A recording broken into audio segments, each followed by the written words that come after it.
All right, here we're going to take a look at page 2 of Abby Boxer's 2020 tax return. In the first page, in part 1 of the video, we had determined her filing status, head of household. We had determined whether her daughter Helen was a dependent or not, and we did determine that that was the case and that Abby was eligible to receive the credit for other dependents on her daughter, but not the child tax credit. So we checked that box off.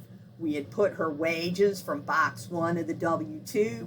We put in her tax-exempt interest, her taxable interest. We added up her taxable incomes, got her AGI, and we looked up her standard deduction. Head of household is $18,650.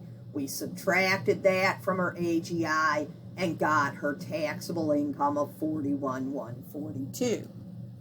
Okay, so we need for page 2 to find her tax on that $41,142. We go to the box of the $41,000 and we look up where it would be, $41,100 to $41,150. So the $41,142 fits in that third row over of this box. Then we keep going all the way to the fourth column, which is the column for head of household, and that says $46,53. So we're going to go on to page 2. That's $46,53 is our tax. Now, then line 17, amount from Schedule 2, line 3, that's some additional taxes. We don't have any. So line 18 says add line 16 and 17. So that's $46,53. Line 19, the child tax credit or credit for other dependents. So she did not qualify for the child tax credit because Helen was over 17. Okay? But she does, she is a dependent, and she does qualify for the credit for other dependents, which is $500. And so line 19, we'll put that $500. Line 20, amount from Schedule 3, line 7, that's some other refundable credits. We don't have any. Line 21 says add line 19 and 20, so that's $500. Line 22, subtract 21 from 18. If 0 or less, enter 0. Okay, 21 from 18. So that means we're going to take 18, which is $46,53, minus line 21, which is $500. So we get a positive number, $41,53. If line 21 was more than 18, we would take 18 minus line 21, we would get a negative number. That's less than 0, and we would put a 0 here. Line 23, other taxes from Schedule 2, we don't have any of those. And line 24, add 22 and 23, this is your total tax, so $41,53. Line 25, these are all her withholdings. Now, she doesn't have a 1099 or other withholdings, so but she does have withholding here in box 2 of her W-2 for $993 and 32 cents. The 32 cents is less than 50 cents, so we will not round up. We will leave this as $4,993.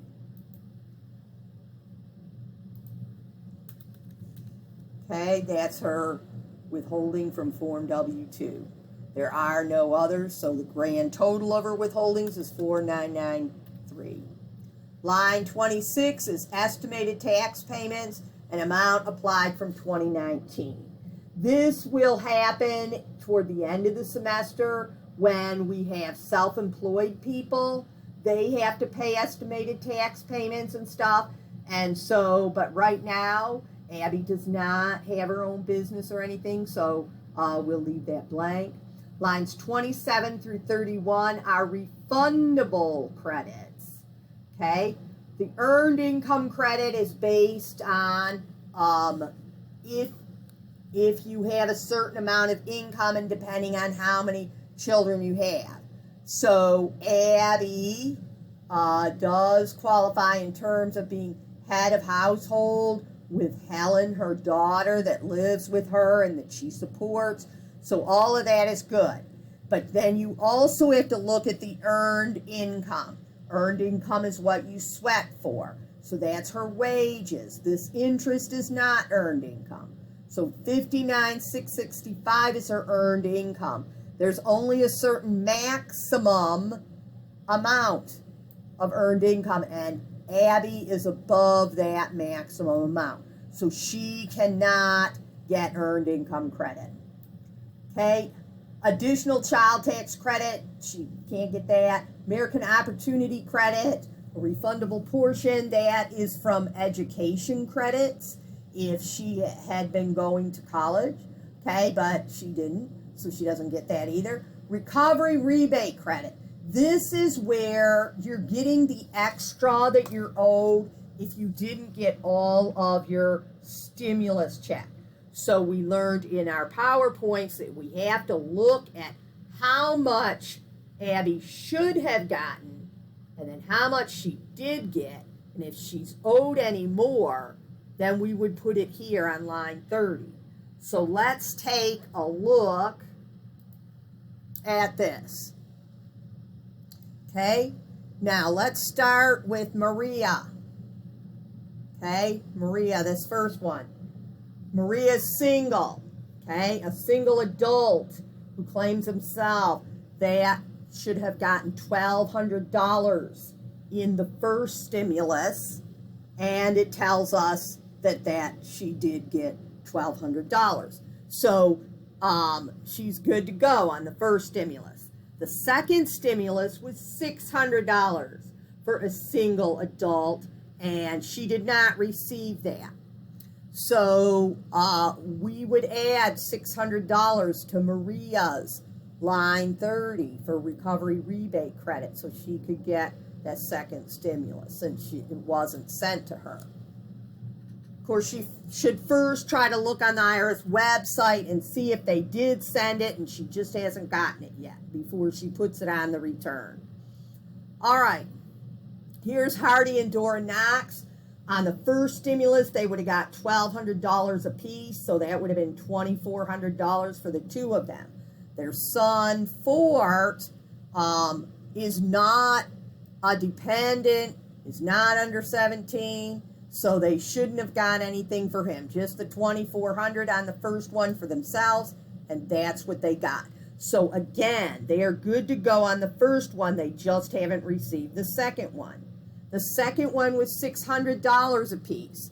So $600 for Hardy, $600 for Dora. So that would have been $1,200 that they didn't get for the second one. So they would put that on their tax return on line 30. Now we get down to Abby. Abby is a single adult, so she should have got $1,200 on the first one for herself. Her daughter is too old to get the extra $500, and so Abby should have only gotten $1,200 on her first one.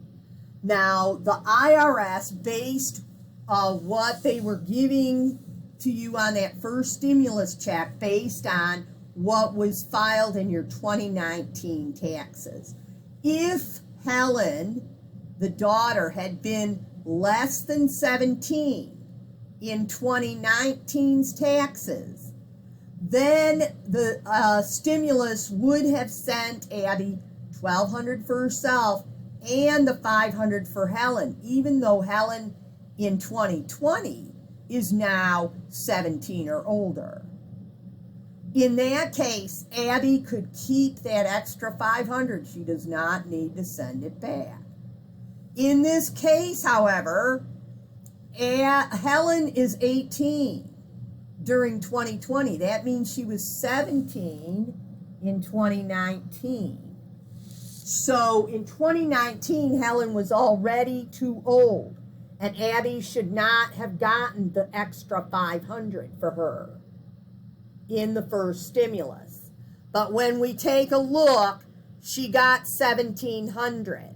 So she got the $1,200 for herself, and she got the $500 for Helen. And so she got 500 wrongly, okay? And in this case, she does need to send that 500 back. So she can, sometimes in the short future, she can would have to write out a check or a money order to the IRS and attach a note saying, my daughter was 17 and older during 2019, and therefore this 500 was mistakenly sent to me. Okay? Now, of course, Abby may not know that, and the IRS will eventually probably send her a letter that says, send us the extra 500. If you're the one doing her tax return, you should warn her that that's what's going to happen. Now, the second stimulus, Abby should have gotten 600, still nothing for the daughter Helen. Okay, so she should have got 600 and she did not get that yet. So that part goes under recovery rebate credit, line 30, the 600. Okay, you do not subtract the 500 that she owes back from the 600 second stimulus. Okay, we put the whole second stimulus there. And the part that she would owe back, she would have to send that back as a separate check. All right, so line 32 says add all that, all those non-refundables, that's 600. Line 33, it says add line 25D, 26, and 32. So we take the 49.93 and we add the 600, and that's 55.93. So that's her total payments.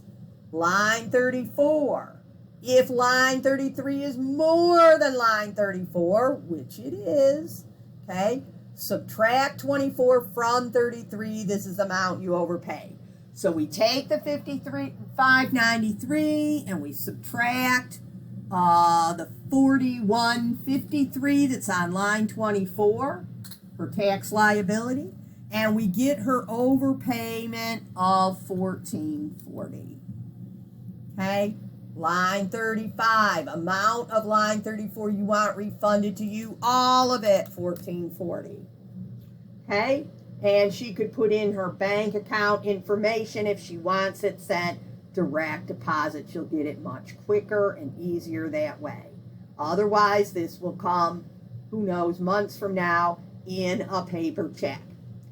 If line 33 was less than line 24, so the amount that we had paid in was less than the amount of tax liability, then we would owe money, and that would be down in line 37. But that's not the case for Abigail. Down here in the paid preparer, you would go ahead and type in your name. Never, never, never, never, never on any homework or exam 1040 return will you put ever anything in this signature. Okay, if that accidentally got to the IRS, you are looking at going to jail. Okay, it would be so fraudulent. So do not do that. Okay, so here is our 2020 return for Abigail Boxer, and we can see how it compared to the 2019 return.